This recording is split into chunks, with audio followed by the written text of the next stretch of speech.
35 km, itulah sholat. Apalagi sholatnya asar, maghrib, gosakil lail.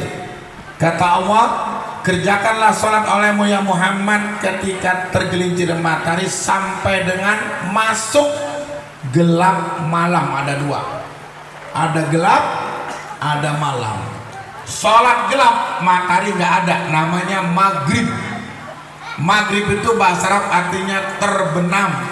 Terbenamnya matahari di barat, maka barat bahasa Arabnya ghurub. Maghrib, nah, timur bahasa Arabnya syuruq. Syuruq itu timur, itu maghrib. Nah, ghurub artinya barat. Alail artinya malam. Gosak alail. Sholat yang kedua adalah malam. Apa malam? Isya. Jadi isya artinya apa, Bu? Malam. Apa maksudnya? Rasulullah diperintah sholat 3 rakaat maghrib, 4 rakaat isya. Baru di ujung disebut wa qur'anal fajri, dan sholat subuh. Subuh nama lainnya fajar. Kapan? Subuh bahasa Arabnya pagi-pagi sekali, itulah arti subuh. Kapan batasnya? Syuruq, terbit matahari. Jam berapa? Subuh 4.33, syuruqnya 5:55, jam 6 kurang, masih boleh subuh, masih boleh subuh. Makanya ada satu hadis, barang siapa yang meninggalkan sholat karena lupa atau tertidur, kata Rasulullah, maka kerjakanlah di saat ingat. Ibu lupa sholat isya, inget-ingetnya jam 3 malam, kerjakanlah jam 3 malam sholat isya. Yang lebih sedih lagi, ada bapak lupa sholat subuh, inget-inget jam 12 siang. Ini hadis sahih. Kata Rasulullah, kerjakanlah di saat ingat, maka sholat subuh digabung sama sholat zuhur. Nah, itu caranya. Yang penting jangan ditinggalkan sholat karena fardu ain. Ingat, sholat itu tiang agama. Ada penghuni neraka ditanya oleh Allah, masalakakum fis sakhar. Allah nanya tuh, kenapa kamu berada di neraka sakhar? Allah yang nanya. Dia jawab, lam nakun minal musholin. Ya Allah, dulu kami nggak pernah sholat. Ya Allah, na'udzubillah min dzalik. Padahal sholat paling lama 5 menit. Betul, Bu? Pak, oi, sholat paling lama berapa menit? 5 menit. Apalagi besok taraweh.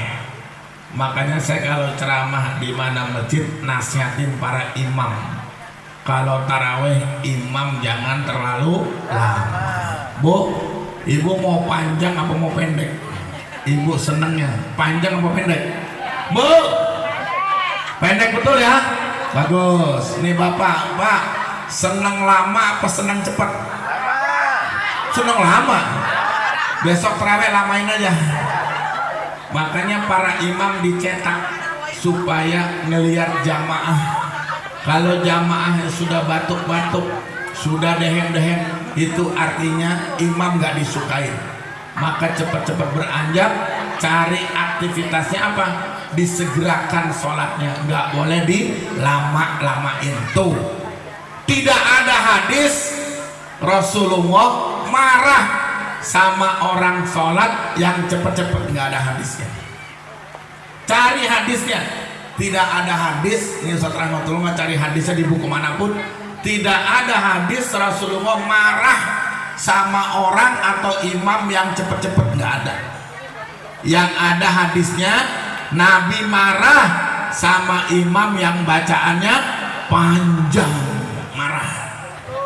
Siapa dia? Mu'adz bin Jabal. Tuh, ketika Qiyamul Lail, Mu'adz bin Jabal ngimaminnya panjang. Para sahabat yang jadi makmum ke rumah Rasulullah demo, ya Rasulullah, kami letih, kami lelah, tapi Mu'adz tidak ngertiin kami. Bingung Rasulullah, ada apa gerangan? Mu'adz jadi imam di Masjid Nabawi, tapi bacaannya begitu panjang. Kami menggerutu, kami letih, kami lelah. Tegur dia, ditegur. Mu'ad akhirnya ditegur Rasulullah. Ya Mu'ad, betul kata sahabat, engkau imam panjang. Betul ya Rasulullah. Kenapa? Karena enak buat saya. Nah itu marah. Jadi kalau pengen enak buat si imam, sholat sendiri di mana? Di rumah. Jangan jadi imam sholat lama di masjid. Nih selamat besok cari imam di daftar. Siapa yang cepat contreng, yang lama coret gitu aja. Setuju Pak? Kita buktiin besok terawih. Saya yakin nih, ada daftar imam nih, ada yang cepet, ada yang lama. Ibu bapak datang pasti bawa spidol. Belum masuk ke masjid, lihat daftar imam. Ini lama, coret. Ini cepet, asik. Itulah standar imam dari Nabi kita Muhammad SAW. Makanya Rasulullah itu kalau jadi imam tidak pernah panjang, cukup bacaannya Sabbihis marobikal a'la. Dan Nabi kalau rakaat kedua selalu baca hal ataka hadisul ghas. Itu paling panjang Nabi. Nabi lebih sering baca Qul ya ayyuhal kafirun la a'budu ma ta'budun. Nah itu standarnya begitu. Jadi jangan sampai ada imam tarawih bikin gerutu makmum, sholatnya diterima tapi keabsahan sholatnya kurang. Kenapa? Makmumnya gerutu. Jangan jadi imam bikin gerutu para makmum. Jadilah imam yang bikin seneng para makmum ketika sholat. Apalagi tarawih hukumnya sunnah. Apa hukumnya Bu? Sunnah. Sholat. Makanya perintah Allah Isra Mi'raj adalah sholat. Ingat, perjalanan yang begitu ta'ajub Allah awali dengan kalimat ayat at-ta'ajubiyah, yaitu kalimat subhanalladzi asra. Maha suci Allah yang telah memberangkatkan, memperjalankan bi'abdi hambanya. Ingat kata abdul itu artinya rohani jasmani. Sebab banyak orang-orang Syiah, orang-orang di luar sana Khawarij itu nggak percaya dengan Isra. Mereka mengatakan kalau Nabi itu jalan ruhnya saja, mimpi kata mereka. Ada juga yang bilang bohong, tidak mungkin Nabi Muhammad naik ke langit tanpa perlengkapan, naik terbang bersama buruk, tanpa helm, tanpa jaket kata mereka. Tapi peristiwa Isra adalah peristiwa iman kepada Allah. Kalau orang Islam sudah beriman, itu urusan Allah. Mustahil bagi Nabi tidak bisa menjalankan perintah Allah, mungkin. Makanya Nabi itu terbang ke langit tanpa ada alat apapun, tidak pakai jaket, tidak pakai pelindung, tidak pakai helm, tidak pakai sarung tangan, terbang, tidak terasa sakit sedikit pun. Kenapa? Karena dilindungi oleh malaikat Jibril. Itulah kalimat at-ta'ajubiyah, keheran-heranan makhluk kepada Nabi kita Muhammad SAW. Saking susahnya nerima sholat, kita yang sudah tinggal jadi, alangkah indahnya kalau kita ngerjain sholat sebanyak 5 waktu. Nabi saja sholat wajibnya 2. Pak, oi, Nabi sholat wajibnya 2, bukan 1. Yang pertama 17 rakaat, zuhur, asar, maghrib, isya, subuh. Yang kedua tahajud wajib. Buat Nabi tahajud wajib. Wa minal laili fatahajjat bihi nafilatan lak asa ayyab'asaka rabbuka maqaman mahmuda. Muhammad kata Allah, di pertengahan malam bangun lagi kamu, kerjakan tahajud untukku kata Allah. Tuh, jadi 2 salat wajibnya, 5 waktu dan tahajud. di total berapa jumlahnya? 17 tambah 11 berapa Pak? 29. Itulah kewajiban Nabi sehari semalam sholat wajib yang dikerjakan untuk umatnya. Sholat wajib hanya 17 rakaat, sholat sunnah tahajud bukan wajib, tapi sunnahnya sunnah muakkadah. Kalau dihitung jumlah sholat Nabi sehari semalam sampai Nabi wafat 50 rakaat. Hitung, Masya Allah. 17 tambah 11 berapa Pak? 17 sama 28 tambah duha 6 berapa? Hah? 34 tambah fajar 2 36 tambah suruk 2 38 Masya Allah. Tambah lagi sholat-sholat yang lain. Itu Nabi banyak sekali, hampir 50 rakaat. Nggak pernah capek Nabi, nggak pernah lelah. Tapi lihat hasilnya, badan Nabi sehat wal afiat. Jadi rahasia sehat Bapak Ibu, Pak, Bu, Pak, mau sehat gak? Mau sehat gak? Banyak sholat. Ini ibu pengen sehat, masak belum, udah pada senam. Jam 5 subuh lakinya bengong, belum dibikinin kopi, belum dikasih sarapan, ibu udah senam. Betul ya Pak? Ya Allah, habis senam gosip, harusnya kelar jam 8, apa rumah jam 10. Itu lakinya ngangap, ya Allah. Ibu belum masak nasi, belum masak sayur, ya Allah Bu. Padahal kalau mau sehat nggak perlu senam, cukup senam sholat. Senam sholat sehat.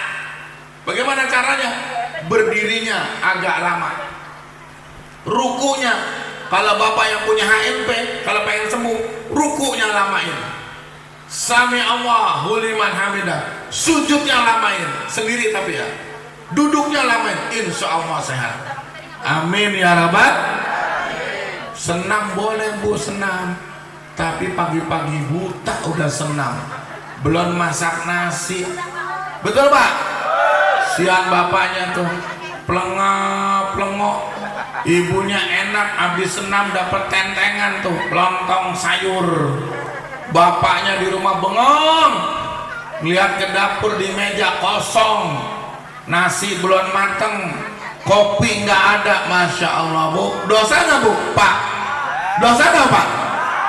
Kalau izin sama suami nggak dosa, tapi kalau ibu tanpa izin udah pakai legging senam, dosa.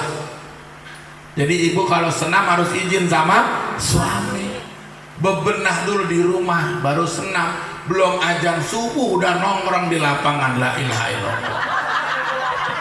Mana lagunya? Lagu itu tuh yang lagu Ambon ya, lagu yang terkenal itu Ambon. Masya Allah. Aduh, hati-hati Bu, kita kadang dapat dosa karena salah kita, sering ninggalin para suami pergi senam. Silakan senam asal izin sama suami. Begitu pula Bapak, ibunya rajin ngaji, Bapak nggak pernah ngaji. Betul Bu? Hati-hati Pak, besok masuk surga ibu duluan, Bapak belakangan. Kenapa? Jarang ngaji. Ada juga nih istri rajin getol ngaji, Bapak kagak sembahyang. Ada Bu? Benar? Padahal hadisnya Bu ngeri Bu, hadisnya ngeri. Dengerin nih hadis ini. Kata Rasulullah, istri yang tidur bareng di kasur bersama suami yang tidak sholat sama dengan tidur dengan dog. Apa dog? Asu, tau asu nggak? Itu hadisnya soalnya baca tuh di hadis. Di hadis Bukhari Muslim, Rasulullah ngancam istri yang tidur bareng sama suami yang tidak sholat sama dengan tidur dengan asu. Nauzubillah min. Pak, oi. Atau kita balik, Bapak tidur bareng sama istri yang gak sholat, Masya Allah. sama dengan khinzir. Tahu khinzir? Celeng. Celeng. Makanya hati-hati. Oh kalau begitu Ustaz, habis ngaji ini pokoknya kita kompak. Bapaknya ke masjid, ibunya di rumah. Atau bapaknya ke masjid, ibu ikut juga ke masjid. Insya Allah rumahnya barokah. Amin ya rabbal. Kapan Ustaz anak diwajibkan sholat? Umur 7 tahun wajib sholat. 10 tahun wajib dipukul betisnya suruh sholat. Kita senang nih Pak RW ya, ada masjid kan, Al-Ikhlas. Orang-orang mau ke masjid jauh Bu, kita dekat stempelan. Kata Rasulullah, siapa yang sholat dengan 1 langkah ke masjid dihitung 10 pahala. Semakin jauh jarak ke masjid semakin banyak pahala. Jadi Pak RW kalau mau banyak pahala, sholat subuh ke Marrakas dulu, baru kali kelas. Nah, ntar pulang babelang dulu, baru ke rumah. Nah, itu hampir rumah encok. Nah, itulah sholat. Makanya penting buat kita peringati Isra dan Mi'raj. Inilah bahagianya komplek yang di dalamnya dipimpin oleh orang-orang yang care dengan kepedulian umat Islam. Rukun guyup kata beliau. Senang lihatnya, tidak beranjak sedikit pun walaupun hujan, tapi kuenya ludes. Emang nggak beranjak Pak, tapi ludes no. Pisang ludes tinggal tempatnya, yang didus juga ludes ya Allah. Tapi bapak lihat malu nyolek pisang Bu. Kenapa? Basah pisangnya karena keguyur hujan.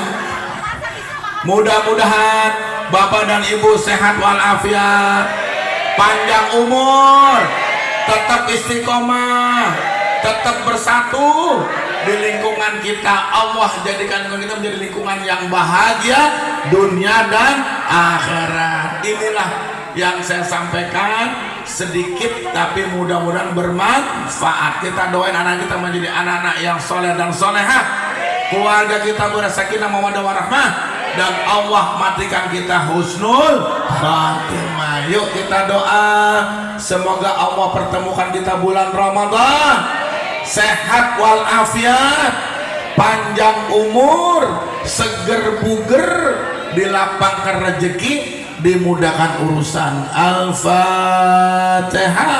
A'udzubillahi minasyaitonirrajim. Bismillahirrahmanirrahim. Alhamdulillahirabbil alamin arrahmanir rahim maliki yaumiddin. Iyyaka na'budu wa iyyaka nasta'in. Ihdinas siratal mustaqim. Siratal ladzina an'amta 'alaihim ghairil maghdubi 'alaihim waladdallin. Amin. Allahumma shalli wa sallim wa barik ala sayyidina Muhammadin wa ala ali sayyidina Muhammad. Tibil kulub wa dawaiha wa afiatil abdan wa shifaiha wa nuril absar wa diyaiha. Allahumma inna nas'aluka ridhoka wal jannah wa na'udzubika min sakhatika wan nar. Allahumma inna nas'aluka ilman nafi'an wa amalan salihan wa rizqan wasi'an. Allahumma ighfir lana dzunubana wa liwalidayna warhamhuma kama rabbayana shighara.